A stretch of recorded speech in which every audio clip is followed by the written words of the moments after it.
I would say that with the MPB, the best players in the MPB are every bit as good as the best players in the major leagues. We see this kind of time and time again, where we've seen guys come over and star. Here we go. Geoff Pontes now joining the picture. I mean, everyone wants to know what the top 100 looks like. It's one of the biggest days of the year, guys. You know that. So, Geoff, what are your thoughts going into this top 100 reveal on Wednesday? And JJ wants to pick me off here before we get to you. Go I was ahead. going to say, I was going to set it up this way. We'll give a little sneak peek here. Okay. Number one is going to be one of two players. Geoff, make the case for Roman Anthony. Sure. Yeah. And, to answer Scott's question first, I think the big thing and big difference in terms of my first three, I guess, four preseason top 100s that I've done versus this year is just the depth in the top 100 and the talent up the top is good, but not in the same tier as like the Bobby Witt, Adley, Rushman, Julio Rodriguez years. Now, the two names we're kind of looking at here are Roman Anthony and then another guy that you talked about earlier in the show. I think when you're looking at, the difference between a pitcher versus a hitter at number one, the track record is just a lot better for us in terms of projecting those sort of top of the list hitters to, settle in the major league level. A lot of those guys typically in that 1 through 10 area are consistent all-star level players. I mean, I was looking at our 2016 list, I think earlier today, and like that entire top 10 is really good. It's a lot of hitters that were really good. And I think, when you look at Anthony, young for the level, production has been really, really good in the upper minors at a young age, really advanced bat to ball skills, plate discipline, an outlier. He might have better plate skills than James Wood, has similar power to James Wood. I don't think he's necessarily the athlete James Wood is, but still enough of an athlete to profile in a corner outfield spot. Big left-handed power, doesn't grow on trees, especially with plus hitting ability. And for me, that sort of puts Anthony into a tier of his own that I think he's going to hit for a high average. He's going to get on base at a high rate. He can run a little bit, and there's 30 homer power in this bat if he continues to optimize his ball flight. It's a strong case for Anthony. It is. And he is a hitter. Pitchers are always scary. I'm going to make the case for Roki Sasaki at number one and acknowledge that Roki Sasaki could go to spring training and, grab his elbow, and all of a sudden we'll see him sometime in 2026. I mean, that's the nature, unfortunately, of pitching. But at the same time, the reason that Roki Sasaki could be number one in our top 100 is we don't see players like this very often. We don't see pitchers like this very often who are as this well-rounded at this age. In the case of Roki Sasaki, I would say even like we've compared him to Paul Skeens last year. In hindsight, maybe Paul Skeens should have been our number one last year. We were scared of it, in part because of the pitcher, but in part because some of those steps forward he made, we didn't really get to see until 2025.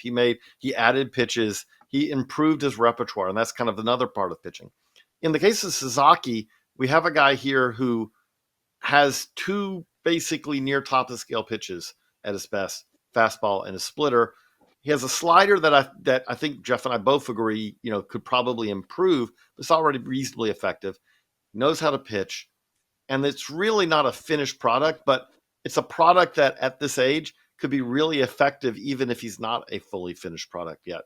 But I think the key thing is now he's going to the Dodgers, so you could argue he's going to be their number 4, their number 5 starter. But in reality, this is a front of the rotation starter who maybe we didn't see it always in 2024, but if you look at 2022, 2023, when healthy, we've seen that from Roki Sasaki, that he has front of the rotation stuff. We saw it in the World Baseball Classic as well. Geoff was fortunate enough to see that in person as well. This is a guy who is special for a pitching prospect. This is going to be kind of a year of the pitcher for our top 100. Part of that is that a lot of those position player prospects have graduated. There's not as many of those at the upper levels, but it is kind of it makes for a fascinating debate. I didn't know that we were going to have another pitcher make that case for number one anytime. Really, we kind of wrote that a couple years ago. When will the next number one pitcher and prospect happen? Well, maybe it could be this year. I like it. All right, and we'll find out very soon. So let's do one question before we jump, as we always encourage that during this show, which is live. D-Rod said many have equated the NPB out in Japan with AAA baseball? Would that make Roki Sasaki the equivalent of a very good prospect? JJ, your thoughts first? So this is one of those things that's always tricky because, like, what level would you put the World Baseball Classic at, right? Like, if you said the World Baseball Classic, on some days it's a level beyond the majors, and on other days it was a level probably below AA. I would say that with the MPB, the best players in the MPB are every bit as good as the best players in the major leagues. We see this kind of time and time again, where we've seen guys come over and star. Ichiro Suzuki is about to hear his name called. We'll see if it's unanimous for the Hall of Fame. He was a above big league. He was a Hall of Fame caliber player in the MPB. But what you also could say is the level of talent isn't as consistent in the MPB. The best players are major league quality, but I think you could also say that the depth of that talent is a little bit less. So it's not a perfect analogy. I would say it's definitely above AAA. We know this partly because we do see guys from AAA veterans go over to the MPB, but some of those then find another gear and they come back and they have success in the big leagues as well. So I'd say it's between AAA and the majors, but at the same time, just understand that you could see a matchup at any moment that's basically better than you'll see any matchup in the major leagues that night. What do you think, Geoff? Yeah, and I think there's some elements of it too when you look at sort of the style of Japanese baseball, sort of the focus on skill development over there from a very young age. They're very good contact hitters overall, probably better than a lot of American contact hitters.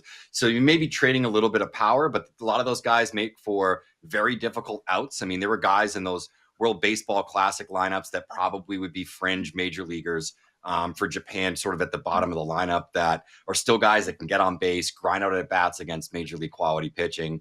I look at the pitching development of Japan. It's been excellent. And right now, I mean, the best player in the world is Japanese. Our college freshman of the year is Japanese. They're the world champions in terms of the WBC.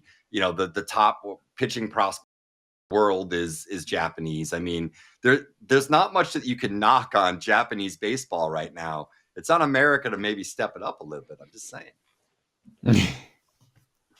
Yeah, we're seeing a ton of stars flood the sport right now from Japan. It is awesome. I was actually just in Japan, and I mean, it is their football.